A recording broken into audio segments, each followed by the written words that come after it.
po si Achilles Ador. Ako po si King David Gonzalez. Hello po, ako po si Inday Fatima. Hello everybody, I'm Pearl Gonzalez. Hi, I'm Enrique Hill and I play as Billy Ojeda in Manila's Finest. I'm Piolo Pascual and I play Homer Magtibay in Manila's Finest.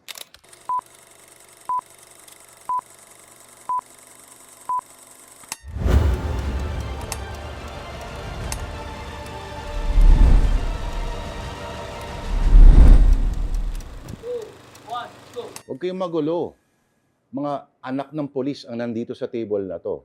In the movie, they play the two sons of Homer Magtibay, karakter ni Papa P. Yung experience ng paggawa ng pelikula, pakikwento sa amin. Yung experience po, para po siyang talagang, parang ganyan po. Yung parang 1960s po talaga. Ang laking bagay ng mga props doon, pati mga costume, ganyan. Amoy ano din po talaga, luma. Amoy luma talaga. Luma po talaga. Saan kayo nag-shoot? Sa Manila lang po. Okay. Nagulat po ako. Kasi po, first time ko po makita ng mga ganong gamit. Kaya, ang ano po kasi dun, kapag nasa school po ako, ang nasa isip ko lang po, yung kapanahonan po dati ng mga lolo ko. Kaya nagugulat din po ako sa mga damit, laruan, o kaya mga kung ano ng gamit. Pinanood ko yung Manila's Finest, ano kaya yung magiging paglabas ko ng sinihan, sa tingin ninyo, ano yung magiging, yung pakiramdam ko, o yung pananaw ko sa mga pulis? Ang mga pulis po kasi is, nagmumukha lang siyang stricto, pero yung mga puso po nila napakalambot po. Yun lang. Ang mga pulis po talaga, strict yan. Pero pagdating po sa pamilya, napakalambot po ng mga puso ng tao.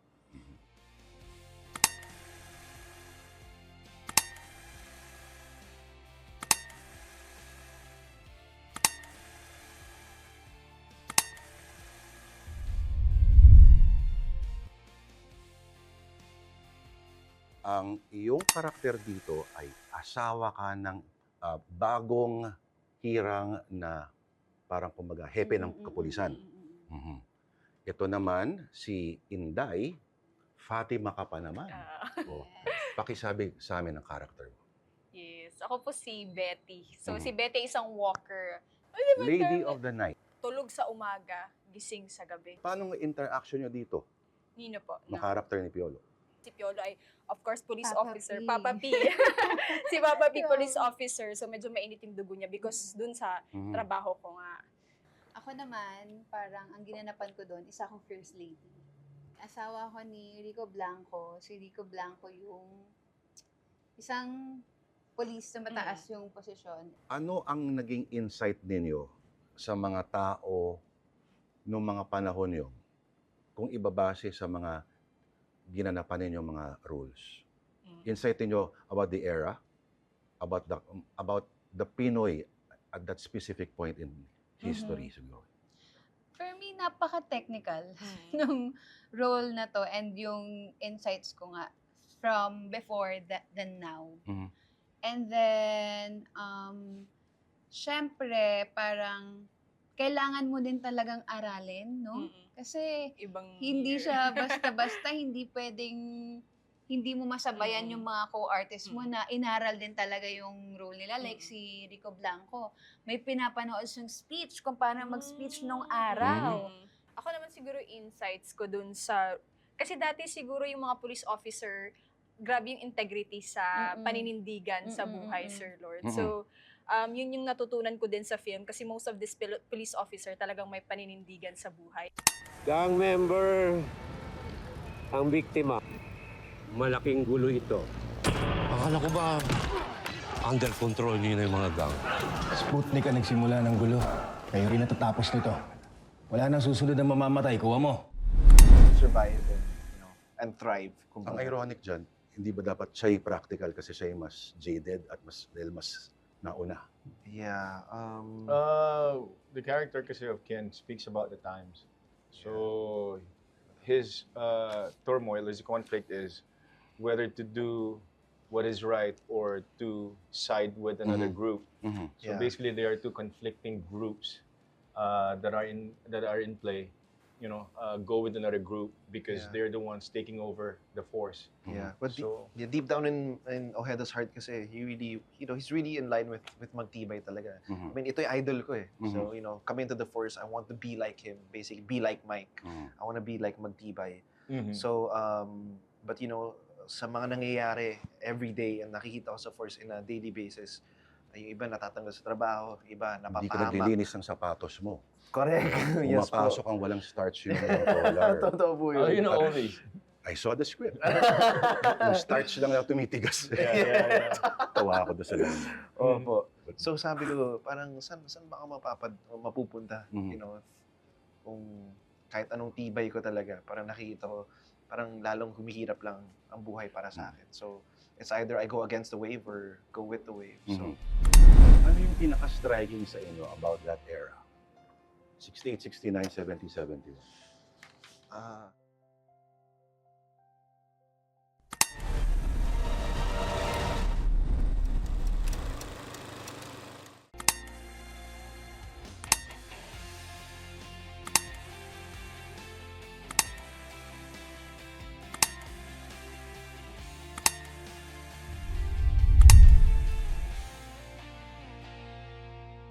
Ano yung pinaka-striking sa inyo about that era? 68, 69, 70, 71. Alam ko si Ken ay mahilig sa mga antigong bagay. yeah. Oo. At nagre-react ka nag-react ka nung nakita mo yung mga magazines kanina, no? Yes po. Oo. Pero ano yung striking sa'yo about that period? Ako, fashion kasi ako eh. I like the music during that time kasi sa set, sila Dreco the host played the music during that era. Para ma-feel natin sa set. Random sa mga lamps. Mahilig po ako sa mga lamps and old stuff.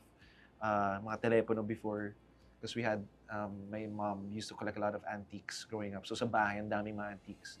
But parang binenta ata yung iba, the rest are in auction or something.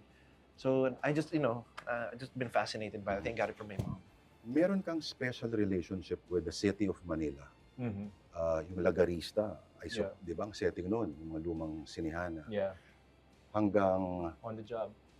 On the job. And before that pa, yung Manila ni Raya. Manila, yeah. So ito, latest mo, reiteration with that relationship. Can you tell us kung ano yung insights mo about the city? Manila kasi speaks about generally the Philippines. If you talk about the Philippines in a cinematic aspect, you go to Manila. And there are a lot of places in Manila, like where we shot. I've done like what you said. I've done a lot of movies there, a lot of series. And it has that Manila vibe. When you're in Manila, you really feel like you're from the Philippines. As urban as it may sound, I think Manila has kept its look. Like I also Its did last night character. in Jones Bridge. So you always shoot there. So I guess for me, it's more cinematic. First time mo Ken playing a law enforcer. Yes po.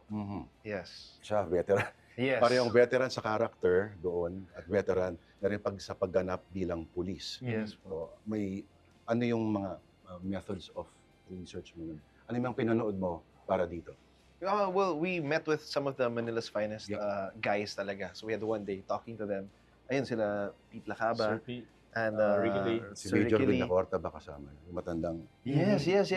From Manila's finest. From Manila's finest. So we were able to ask a lot of questions back Yeah. then. But more than anything, it was just feeding off my other co-actors as well. So sila Chong Joey were there as well. So ang dami nilang mga words and terms, mga slang na ginagamit before. Minsan nako-cut off guard, napapa-high five ako sa eksena. Wala pa mga high five dati. I was like, oh, teka lang. So it's good to have these people around me that keep me in check as well. Ano yung mga kunento sa inyo ng police nung nagkaroon kayo ng Q&A session with them? Actually, it's nothing really big. It's more of the small things. Yeah, how they were as a group, in the force, amongst each other within the precinct, and we just observed yung demeanor niya. Even the way they talk to each other, because we're talking about the 60s, wala pang mga phones, so people are more unbothered and people are more into each other in terms of interaction. So mas maganda yung binibigay niya, yung energy. And I guess, talking also to Sir Pete and Ricky Lee, it was an eye-opener for us as well. Because we didn't live in the 60s. Yeah. But what all the stories they shared, parang, you know, we're able to incorporate that in the story. Because as much as it is fiction, these are all parang, you know, Based off. it happened during Yeah. that time. Even this is the cusp of martial law. So it's fiction, but yet based on real stories or what really happened or what transpired during this time. May isang nagsabi na the 60s are not really an era, but it's a state of mind. Oh, Yeah. Parang that's interesting. I believe so. As I was reading this kanina, you know, the insurrection and how people were, and this was the time of being a rebel and standing for what you really believe in, standing up for your right. And I guess people are more aggressive back then because they really wanted change. They really wanted to voice out, you know, their messages or their concerns. So, yeah. But it makes sense kasi 70s was clearly an era talaga, an era, but like, I like how you said it, it's more of a state of mind. Like, interesting.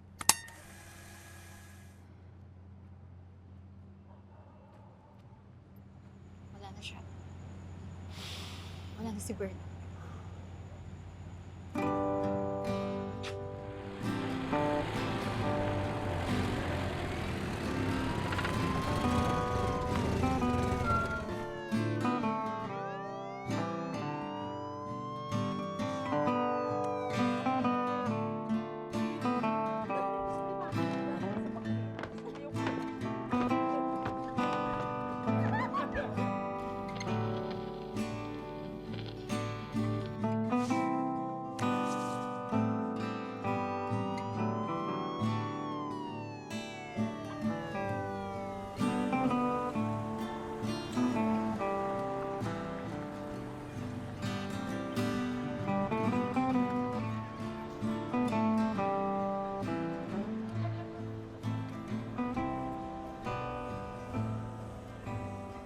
where you grew up, may ganun pa rin bang yung ano ba yung naging tingin sa kapulisan? Siguro, until now naman din, parang andun pa naman din yung respect even though, syempre maraming tayong naririnig, madaming issues. Pero the respect na pag sinabi mong police, na andyan pa rin din yung takot na gumawa ng mali kasi because they are there, of course, to protect us and feel mo safe ka pag may police. Yun naman din, until now, sa probinsya namin. Yung mukha. O lalo, sa inyo, ibang-iba kasi yung environment. Probinsya. Iba yung mga concerns. Yes, Oo. Kaya critical yung role talaga ng police role. Tatay ko police, would you believe? Totoo? Yung era na yon, in theory, part siya ng batch nung 69, 68. Tapos, of course, kung pupunta kami kasaysayan, ibang-iba sila noon kasi may atleta, may mga nag-abogado, yung mga professionals talaga, no? At hindi ganun karami yung mga pumapasok, no? So piling-pili talaga. So in a way, yung phrase naman nila sa finest ay kahit borrowed lang siya from sa Amerika, Los Angeles finest, New York's finest. In-apply dito yon, so parang may ano pa rin siya, may kumbaga hinahanap na standard sa sino mang mag-a-apply. Of course, they are humans. They are human din na may mga flaws, pero they still live to reach that certain standard, kumbaga. Pero hindi ko kumbaga, hindi mo basta-basta, hindi ka basta-basta magiging police. Oo. Kailangan talagang interesting din. firm ka din sa Yung term na papasukin. mamang police, ewan kong pinabot niyo pa yun. Yung may mamang police, ganun. Sa Throughout the malumang years, film. nagbabago yung image ng mamang police. Si Raymond Red, this is his first directorial project since forever. No? So, pakikwento sa amin yung experience. I would say it all fell into place, you know, in accepting the job as a director as well as a DOP.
Direk Raymond Red, sobrang hands-on niya. As in, attention to details. Ganun talaga siya. Isa siya sa pinaka-nonchalant na director na meet ko. Isa siya sa mga director na yung hindi ka kakabahan pagka-work siya. Direk Raymond Red, Direk, maraming salamat sa guidance nyo. Thank you for trusting. Thank you for trusting not just me, but everyone on set. It's such a privilege po to work with you. You have such a clear vision with regards of the film, yung pelikula natin, and I'm just very happy to be working with you. And I hope I get to work with you po ulit, Direk. And yun, I learned a lot from him. He was very honest in terms of like performance-wise and acting. He wanted me to do some tweaks, do a bit of different versions of it. And yun, I'm very thankful kasi he was also generous on giving, tips and advices pagdating namin sa set. And yun, sobrang saya lang ni Direk. He's very chill and he's very intelligent din. And yun, he has a clear vision of the movie, and I'm excited. I'm so excited for everyone to watch it. Yan. Maraming salamat, Direk Red, and to everyone else, the producers, the creatives, the co-actors, and everyone involved. Maraming salamat. Manila's finest. Let's go. Si Raymond Red, this is his first directorial project since forever, no? So, pakikwento sa amin yung experience. He was coming in as a DOP, Yeah. to Ray Red, but I guess Ray Red had a conflict. So I would say it all fell into place, him accepting the job as a director as well as a DOP. We're able to kind of level with him because, I don't know if he was already alive in the 60s, but he had some knowledge about how it was before. Yeah. And I really enjoyed working with him. When I would watch the rushes, I would get sidetracked by the lighting, by the set, cinematography. It's an eye candy for me. Yeah, people are saying he's a painter. He's true artist talaga. So he said when he mounts his shots, parang it's like a portrait, like a painting talaga. So pag nakita ko, I'm like, whoa, I've never actually met a director that has an eye like that or attacks like that when it comes to his shots, which is really cool. And I think he's one of the coolest directors I've ever worked with. Given the pressure. Oh, wala. Given the pressure. Walang pressure. Kahit may pressure siya. Super cool. You hardly hear his voice because he has two headsets, one for instruction, once for something else. So we never heard him scream. We never heard him shout. I've never once. worked with a director like him ever before. Uso pa rin pala yung sigawan nila sa set. I guess pag pressure ka, may mga iba-ibang ways yung mga director eh. Normally, yung sumisigaw lang dapat yung AD, di ba? Yeah. Yes. Oh, Kasi sinisigawan siya ng director. Yeah. Interesting. Actually, maraming director din po talaga sa PCO talaga. Straightforward po siya mag-direct. So, pag nagde-direct po siya, sasabihin niya kaagad kung ano yung mali mo, sasabihin niya po kaagad kung paano mo siya itama. Kapag may pinalitan pong script, sinasabi niya po kagad sa amin. Kamusta ang direktor si Raymond Red? Naku, napakabait. Yes, at chill. napakadaling maka-work. Trabaho. Hanggang saan niyo ba kaya dalhin to? Kung wala namang pupuntahan, baka pa tayo magmamatikas, di ba? Isipin mo mga kaibigan mo, lalo na ang pamilya mo. Nung lumalaki kayo, ano yung konsepto ninyo ng mamang pulis? Si Ken mo lang. Wow, mamang police.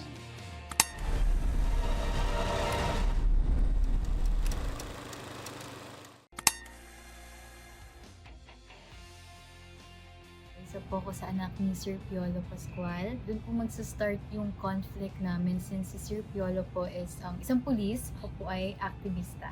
Ang role ko sa Manila's Finest ay Lieutenant Danilo Abad.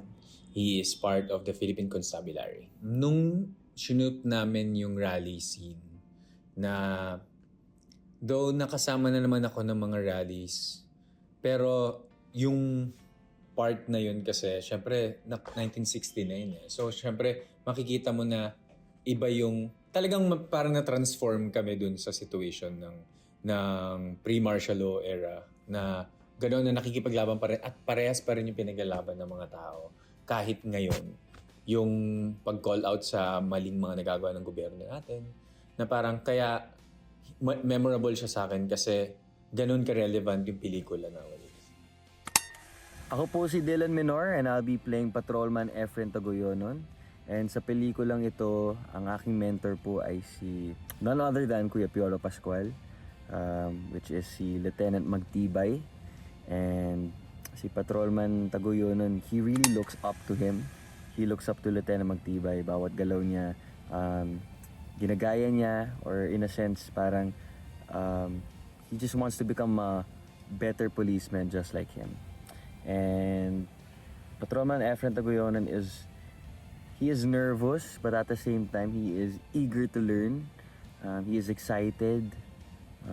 He's eager to learn anything related about the police, about being a police, the job, and the duties and the purpose of being a policeman. Nagbabago yung image ng mamang pulis. Sa tingin nyo, nakatulong yung image halimbawa ng mga sila FPJ. Half ng role niya ay police officer siya, di ba? So paano sa tingin niyo yung pag-shape ng popular culture sa image ng police? Pwede mo natin pag-usapan yun. At sa tingin niyo yung take-away ng viewers pag napanood nila to, kung ano yung magiging impression nila sa mamang pulis? Siguro may similarities man din meron. kay Malaki din. FPJ tsaka sa Manila's Finest. Kasi when we say about Manila's Finest, they are the best in what they do, in the field.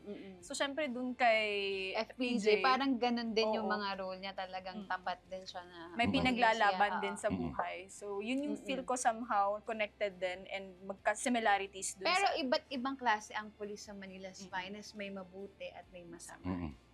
Pili ko parang kahit saan, may ganun. Yan. Nung lumalaki kayo, ano yung konsepto ninyo ng mamang pulis? Si Ken mo lang. Wow, mamang police. Ano, ever since before, I don't know, may just a little bit of fear. And it depends on the person siguro, but I always felt fear, some medyo sketchy.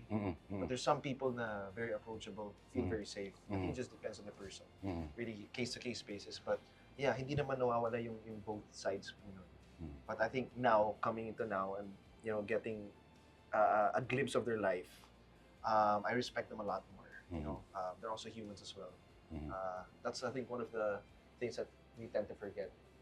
That they have to make decisions under pressure. Natatakot din sila. Na kinakabahan din sila, even though they're trained not to. They're still human at the end of the day. So, yun lang, that they're also very vulnerable, and they also make mistakes. But hopefully they learn from their mistakes, and ang mahirap doon, they carry with them forever. So, yun lang, they're also very human, just like us. So, yung mistake ng character niya, may extracurricular activity. Tinanong ko kanina yung dalawang bata. Alam ba naman character niya na may ate kayo? Alam naman daw. So, one big happy family. Yeah. So, yes, same question. Yung konsepto ng mamang pulis. Authority. Okay. Authority. Yeah, growing up, when you need something, especially sa mga traffic, parang when you see a cop, you're safe. You can always ask them anything. What's your favorite cop movie? Oh, there's this comedy film that used to, I think was it Police for yung it was the Force, it's a comedy. Pero Naked Gun? No. No, I love Leslie Police Nielsen too. Academy? Police Academy. Freaking love that one. Parts man. 1 to 5. Yes, with the African American na medyo animated na. Yung, the guy who makes different voices. Yes! Oh my gosh, I'm sorry. I think I'm going too loud. But Police Academy, I love Favorite that. ko rin yan. Favorite ko rin. Freaking love that film. Ano pa ba? Lethal Weapon, I used to watch it. Beverly Hills Lethal Cop. Weapon is nice. Mhm. Yeah. What else? Jackie Chan. Rush Hour. Rush Hour, Police yeah. Story din, Jackie Chan. Yeah. Oh yeah, the Police Story. It's Story. the Hong Kong film. Mhm. Really cool. That's a really cool one too. I would say Mystic River. Uy, Sean Penn. Sean Penn. Galing nun. Sobra. Tama, Gene Hackman? Yeah, Gene Hackman was there. Kevin. May balahibo ko ba? Ang galing ng pelikula yan. Yeah. Talaga subtle acting talaga. Yeah. Until now, you know, I still remember the scenes from that film. Grabe, no? Bakit sa tingin ninyo namatay yung genre ng cop movie? I mean, namatay yung, they went out of style. Well, Parang after we FPJ. became more Western, I guess. And it's hard to compete with action films that come from Hollywood because of the budget, because of the explosions. And why watch something as small as what we can offer if we can watch? Yeah, I think yun ang pumatay sa atin more than us. I think the business talaga, Yeah. the business. Parang they notice, we can just do rom-coms and dramas, you know, without anything Kasi huge, no Yeah. effects and everything, and it's And then making box office and making millions. So why spend? But I think that's a misconception because even in spite of all those effects, yung story pa rin ng, kasi ngayon, Yes. marami nang nalulugi na mga super sci-fi extravaganza. Oh yeah, that's true. But yung storyline is, I think in the end, they still look for the storyline. That's true. Yeah, I mean, yeah, but they just have more options nowadays, I guess. So it's hard to force them to watch your kasi movie. when they create these rom-coms and love stories, it's not just a single project. It's like a whole yearly thing. You know, it's they're creating a whole team up that's gonna last not only for this project, but it'll continue for a decade or even more. We should know. Go, yeah. Was playing a cop Yeah. in a movie is everything that you expected? A little bit. I just thought hindi ako bagay to be cop at first. Too pogi? Hindi. What? No. I don't know, maybe the Too white? color. You know, but Hindi ka mga pulis. Ang puti mo eh. Sigurado po ba yun? But you know, I was like, yeah, I mean, I felt really comfortable in my uniform, and I just felt really cool. Yeah. Hindi na ako sanay na hindi humawak sa belt eh. Ganun Your yung holster. stance. I loved it, man. I loved it so much. I enjoyed it so much. Talaga. I wasn't expecting to enjoy it as much as I did. This is your nth cop movie. Yeah. Yeah. Meron siyang mga, let's say, no, possible political reverberations kung isa-stretch mo yung discussions. Yeah. So, kung i-compare mo siya doon sa ano yung common denominator ng mga psychology ng police? Man, I was gonna say for this character is very idealistic. But I guess if you compare it, put it side by side with other cop movies, I guess it's the pride of being a cop. Yeah. The pride of your job, what you carry, the badge, and that shouldn't be used, in a wrong way. Yeah. Parang, and the thing kasi sa kanya, we're fighting for what's right, pero the people up top are the ones running everything and making it. Which is happening now. Yeah, exactly. So, it's just like, then what is this badge even for? Like, what are we fighting for? Yeah. Diba? Sa So, mga, tayo nandito sa labas, araw-araw, sa mga cop movies, diba, yung give me your badge. Yeah. Suko bag. Yeah. Your badge and your gun. Yung dalawang yun, Yeah. symbolic. Yes. Yeah. Pero itutuloy pa rin nila yung kaso. Diba? I'm still on this case. Kaya yung modern mythology, ay mga police yung mga main characters. Yeah, that's true. That's really true.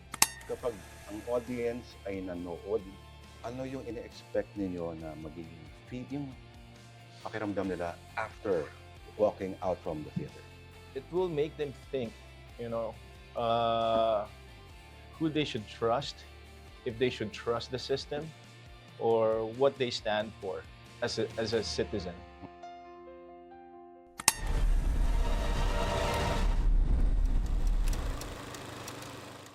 Gang member ang biktima. Malaking gulo ito. Akala ko ba under control niyo na yung mga gang? Sputnik ang nagsimula ng gulo. Kayo rin natatapos nito. Wala nang susunod na mamamatay. Kuha mo.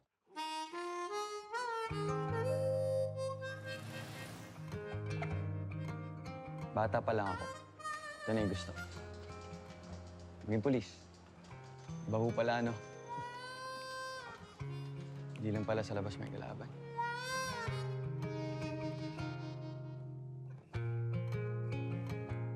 Ito lang kayo. Kami, nandito. Kahit anumang malaman ninyo, hindi nyo maiintindihan. Hanggang saan nyo ba kaya dalhin to? Kung wala namang pupuntahan, baka pa tayo magmamatikas, di ba? Isipin mo mga kaibigan mo, lalo na ang pamilya mo.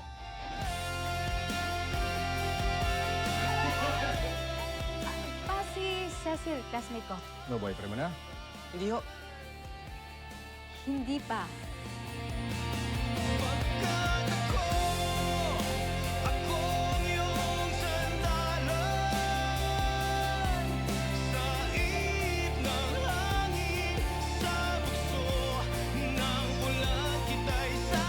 Tayong mga pulis, araw-araw natin nakikita ang kalat, gulo, kasalanan ng mundo. Kung gusto nating magbago ang Maynila, kailangan manggaling sa atin ang pagbabago. Pag-isipan nyo kung karapat dapat pa rin kayong tawaging finest.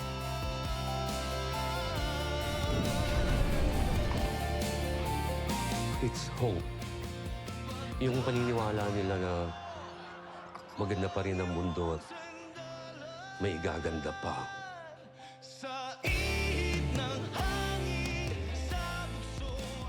This is your third straight MMFF entry. I suppose as both actor, producer, and everything in between, you've developed a certain instinct na for...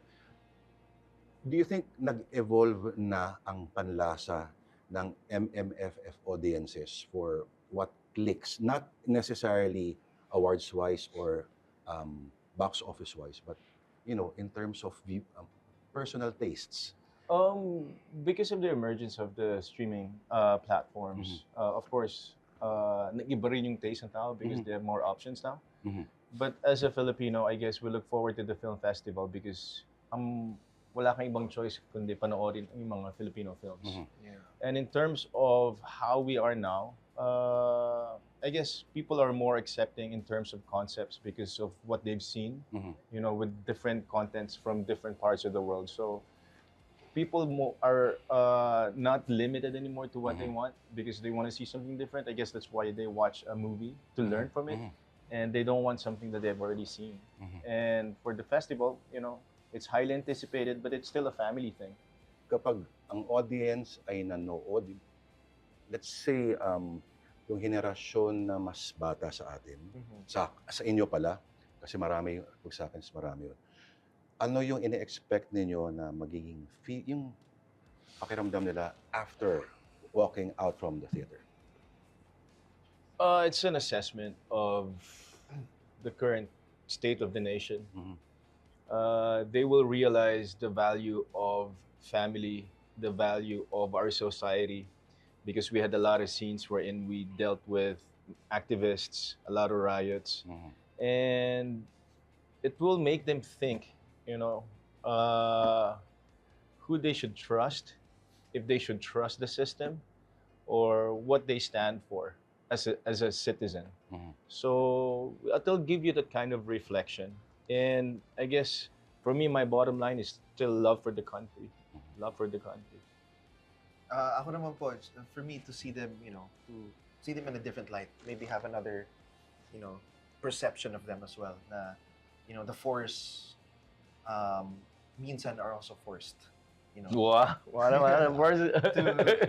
to do what they have to do. Yeah, minsan. just to make both ends meet. Just to make both ends meet, to be able to survive, you know, just to be able to stay in their job and keep their job. And I'm not defending any of them, but just to see that, you know, there are always two sides to a story, and that's it. And also to be awed by Direct Raymond Red's masterclass in directing and cinematography. You're gonna enjoy it. Oh. Kailan ka magde-direct? Feeling ko doon ka papunta eh. Producing lang. Yeah. Halimaw ako pag nag-director. Ayoko maging masama ugali ko. Hindi ko kaya. I can't. Pauso niyo ulit yung sigawan sa Oo, hindi ko kaya. Nako po. Mas makikita ng artista, okay na ako.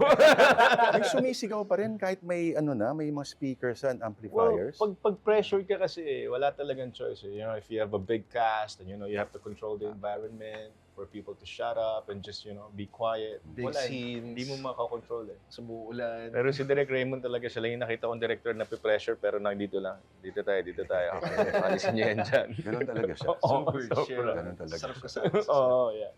Baka mas stressful pa si Nick. Sobra. Kaya nga, blessing talaga yun. Direct Nick. Blessing yun. Ayun. Maraming salamat. Alright. Thank you, sir. Congrats pala sa